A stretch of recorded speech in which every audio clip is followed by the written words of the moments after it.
నమస్తే, నేను మీ సతీష్.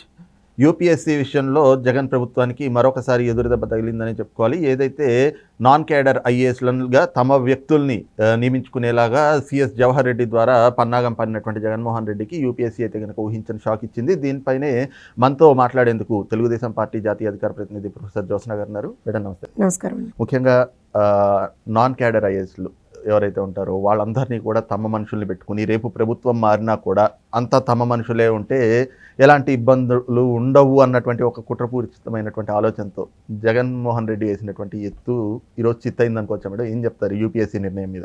అసలు అంటే నిజంగా కూడా ఒక్క నిమిషం, మన యూపీఎస్సీ నిర్ణయం ఏదైతే ఉందో దాన్ని ఖచ్చితంగా హర్షిస్తున్నాం. చంద్రబాబు నాయుడు గారు అదే చెప్పారు. మా పార్టీ అధినేత చంద్రబాబు నాయుడు గారు ఏం చెప్పారు, ఎన్నికల కోడ్ ఉంది, ఈ టైంలో మీరు ఎలా చేస్తారు? అది దట్ ఈస్ అగేన్స్ట్ రూల్ కదా, అగేన్స్ట్ లా.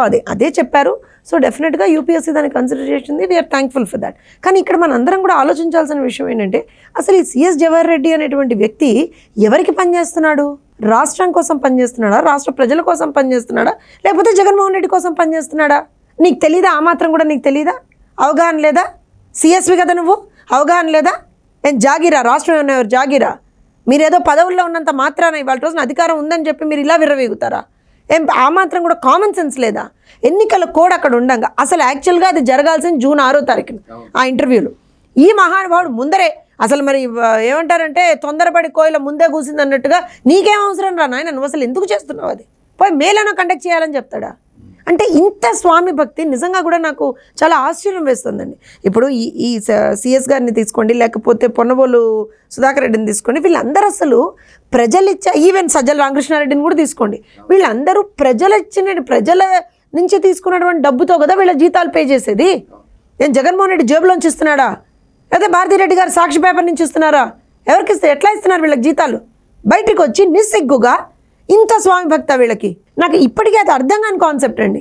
మీరు నిజంగా కూడా ఎన్నికల కోడ్ ఉన్నప్పుడు ఎవరైనా సరే whatever it is there we postpone it after the elections. Code ఉన్నప్పుడు ఎవరు ఇట్లాంటి పనులు చేయరు.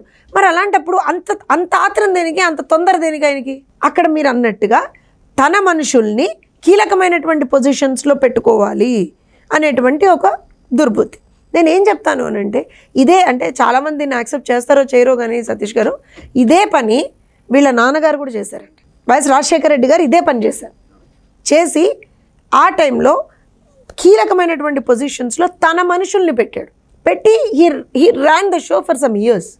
సో అలాంటి పరిస్థితి, అలాంటి ఒక ఆలోచన ఇవాళ జగన్మోహన్ రెడ్డి చేస్తున్నాడు. కానీ నేనేమంటాను అని అంటే, there is something called rules and regulations. Law book ఒకటి ఉంటుంది, రూల్ బుక్ ఒకటి ఉంటుంది. సో ప్రతిదీ మాకు అనుకున్నట్టుగా జరుగుతుంది అనుకోవడం ప్రాబ్లీ వాళ్ళ మూర్ఖత్వమేమో. ఇప్పుడు ఏవి వెంకటేశ్వరరావు గారిని తీసుకున్నా సరే వాళ్ళ హైకోర్టు దానికి సంబంధించి క్లియర్గా ఆర్డర్ ఇచ్చింది కదా. అవును, ట్రిబ్యునల్ ఇచ్చినటువంటి దీంతో మేము అసలు కూడా డిఫర్ చేయలేము, that is up to the tribunal అన్నారు. అసలు ఇక్కడ కూడా మీరు ఆలోచించండి, ట్రిబ్యునల్ ఒక ఆర్డర్ పాస్ చేసిన తర్వాత who is CS Jawahar Reddy to object that? అసలు నువ్వెవరివి? నేను మళ్ళీ అడుగుతున్నాను, నువ్వెవరివి? జగన్మోహన్ రెడ్డి తొత్తువా? జగన్మోహన్ రెడ్డికి పనిచేస్తావా? మరి జీతం కూడా జగన్మోహన్ రెడ్డిని ఇవ్వమను, లేదంటే జగన్మోహన్ రెడ్డి చీఫ్ సెక్రటరీ అని పెట్టుకోను, ఆంధ్రప్రదేశ్ రాష్ట్ర చీఫ్ సెక్రటరీ అని పెట్టుకోకూడదు. అసలు ట్రిబ్యునల్ ఇచ్చినటువంటి తీర్పు అంటేనే ఒక సుప్రీం. అది ట్రిబ్యునల్ ఇచ్చినటువంటి తీర్పుని ఈయనకేమి ఇదైంది అని చెప్పి పోయి హైకోర్టులో ఈయన ఎందుకు పెట్టాడు? అంటే వై యూ ఛాలెంజింగ్ ఇట్? అది ఏంటి మీ ఉద్దేశం ఏంటి అక్కడ ఛాలెంజ్ చేయడానికి? సో ఇవాళ యూపీఎస్సీ దాని గురించి కూడా మనం తీసుకుంటే ప్రిస్క్రైబ్డ్గా ఉన్నది జూన్ 6న అవి జరగాలి ఇంటర్వ్యూస్. మీరు మేలో పెట్టమని ఎందుకు చెప్పారు? అసలు రీజన్ ఏంటి? దానికి ఈయన చెప్పిన కారణాలు కూడా జూన్ 4వ తారీఖున కౌంటింగ్ అవుతుంది, 5-6 తారీఖుల్లో హడావుడి ఉంటుంది కాబట్టి ఎంప్లాయీస్ ఎవరు కూడా అంటే మా వాళ్ళు అంత అందుబాటులో ఉండరు అని చెప్పేసి నేను చెప్పడం. నేనేమంటా, అవును పోస్ట్పోన్ చేయి, సింపుల్ లాజిక్ కదా, పోస్ట్పోన్ చేయాలి. ప్రీపోన్ ఎలా చేస్తావు? ఇప్పుడు మీ వాళ్ళందరూ అవైలబుల్గా ఉంటారా? మేలో ఎలా ఉంటారండి?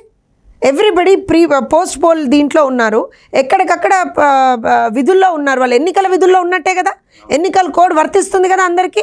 మరి అలాంటప్పుడు ఎలా చేస్తావు నువ్వు? అందుకే కదా ఇవాళ యూపీఎస్సీ నెత్తి మీద మొట్టి ఏం చెప్పింది? జూన్ 25న పెట్టుకో అంది, చెప్పిందా? అంటే అసలు వీళ్ళకి నాకు తెలిసి అసలు వీళ్ళకి అదేమంటారండి, దున్నపోతు మీద వానపడ్డట్టే ఏమైనా జరిగితే మంద చర్మం అంటారు చూసారా. ఇప్పటికి నాకు తెలిసి కొన్ని 100 సార్లు కోర్టు ముట్టికాయలు ముట్టింది వీళ్ళని, కొన్ని 100 సార్లు వీళ్ళకి తిట్లు పడ్డాయి, కొన్ని 100 సార్లు నాకు తెలిసి ఇదే అధికారులు కోర్టు సమన్ కూడా చేసింది.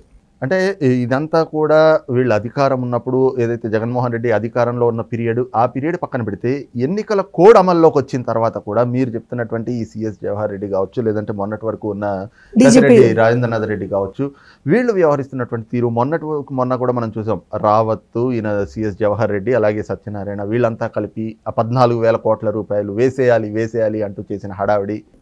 నేనేమంటానంటే ఎన్నికల కోడ్ ఉన్నప్పుడు రాష్ట్రం ఎవరి ఆధీనంలో ఉంటుంది? ఎన్నికల కమిషన్ ఆధీనంలో ఉంటుంది. So everything you have to follow what the EC tells you. నువ్వు ఒక సిఎస్ అయినప్పుడు నువ్వు ఎవరి మాట వినాలి? ఈసీ మాట వినాలి. ఇది ఎక్కడ మనం స్టార్ట్ అయింది చెప్పమంటారా? వాలంటీర్లకు సంబంధించినటువంటి అంశం నుంచి స్టార్ట్ అయింది. ఆ రోజున ఈసీ ఏం ఇన్స్ట్రక్షన్ ఇచ్చింది?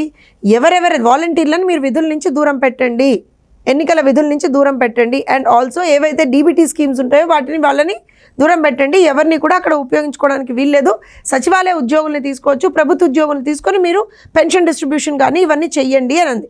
వాట్ ఎవర్ అది మనీ ట్రాన్స్ఫర్ స్కీమ్స్ ఉన్నాయో అని చెప్పి వీళ్ళు దానికి కూడా ఆయన ఒక ఈసీ ఒక ఆదేశాలు ఇచ్చిన తర్వాత మళ్ళీ ప్రత్యేకంగా ఇంకో సమావేశం పెట్టుకొని నేను చేయనని చెప్పాడు.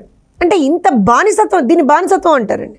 జగన్మోహన్ రెడ్డికి సిఎస్ జవహర్ రెడ్డి వాళ్ళ రోజున ఒక బానిస అనకూడదు, కానీ బానిసత్వం ఇవాళ రోజున ఎందుకు అంత బానిసత్వం చేస్తున్నాడు? నేను మళ్ళీ అయితే చెప్తున్నాను, మీరు మహా అయితే ఒక 5 సంవత్సరాలు అధికారంలో ఉన్నారేమో జగన్మోహన్ రెడ్డి అయినా ఎవరైనా. ఈ 5 సంవత్సరాలకే రాష్ట్రం ఏమైనా మీ జాగిరా? మీరు ఇష్టారీతిని ఏమి అనుకుంటే అది చేసేద్దాం అనుకుంటారా? రూల్ లేదు, బుక్ లేదు, ఏమీ లేదు, అసలు నేనేం ఫాలో అవ్వనని అంటారా? అంటే మీరు అన్నట్లుగానే ఈ ఐఏఎస్లు ఐపీఎస్లు ఇప్పుడు చూస్తే జవహర్ రెడ్డి గారిది ఐఏఎస్లు ఐపీఎస్లు కాదండి వీళ్ళు. I'm sorry to say IRS. ఈ జవహర్ రెడ్డి లాంటి వాళ్ళు చేసేది ఇది. అంటే ఇంకా ఆఖరి దశకు వచ్చేసింది. వాళ్ళు రిటైర్మెంట్ దగ్గర పడే కొద్దీ ఇంతకాలము వాళ్ళకి ఒక మంచి పేరు తెచ్చుకున్నటువంటి అధికారులుగా ఉన్నవాళ్ళు ఈ ఆఖరి పీరియడ్లోకి వచ్చేటప్పటికి ఈ విధంగా వ్యవహరించడాన్ని ఎలా చూడాలి? అంటే మీకు సావాస దోషం అంటే తెలుసా అండి? మంచి వాళ్ళతో మనం సావాసం చేస్తేనే మనం మంచి వాళ్ళుగా ఉంటాం. అదే చెడు వాళ్ళతో మనం సావాసం చేస్తే ఏం చేస్తాం? చెడు వాళ్ళుగా మారిపోతాం. ఇదే జవహర్ రెడ్డి గారు నాకు తెలిసి వైఎస్ రాజశేఖర రెడ్డి టైంలో కూడా ఈయన పనిచేశాడు, ఈవెన్ తర్వాత కూడా పనిచేశాడు. నాకు తెలిసి ఇంత ఆరోపణలు ఆయన మీద ఎప్పుడూ లేవేమో. ఇంత కంటిన్యూస్గా మీ మీద ఆరోపణలు వస్తున్నప్పుడు either you give answer for that. గత ప్రభుత్వంలో అంటే తెలుగుదేశం ప్రభుత్వంలో కూడా మంచి అధికారిగానే పేరు. నేను అదే చెప్తున్నాను, ఆయన మీద ఏ రకమైనటువంటి ఆరోపణలు లేవు. అలాంటిది 5 ఏళ్లలో మీ మీద ఇన్ని ఆరోపణలు వచ్చాయి అని అంటే మీరు ఏం చేస్తున్నారు? కనీసం అంటే రేపు పొద్దున నేను పదవీ విరమణ చేసిన తర్వాత నా మొహం నేనైనా అద్దంలో చూసుకోవాలని అనుకోలేడా జవహర్ రెడ్డి? ఇంత బానిసత్వం ఎందుకు? ఇప్పుడు ఎలాంటి పరిస్థితి వచ్చింది చెప్పండి? ఇవాళ రాష్ట్రంలో ఇంత అరాచకం జరుగుతూ ఉంటే కనీసం ఒక సీఎస్గా నువ్వు ఒక మాట మాట్లాడలేకపోతున్నావు. Anyways chief minister doesn't have a say, అంతే కదా? ఎలక్షన్ కమిషన్ దీంట్లో ఉన్నప్పుడు chief minister doesn't have a సే.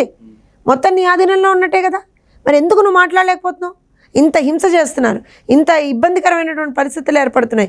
నాకు తెలిసి నిన్న రాత్రి అనుకుంటా, ఇఫ్ ఐమ్ నాట్ రాంగ్, ఎర్రగొండపాలెంలోనో ఎక్కడో ఆ రిటర్నింగ్ ఆఫీసర్ని కూడా సస్పెండ్ చేశారనుకుంటాను EC, if I'm not wrong, subject to correction.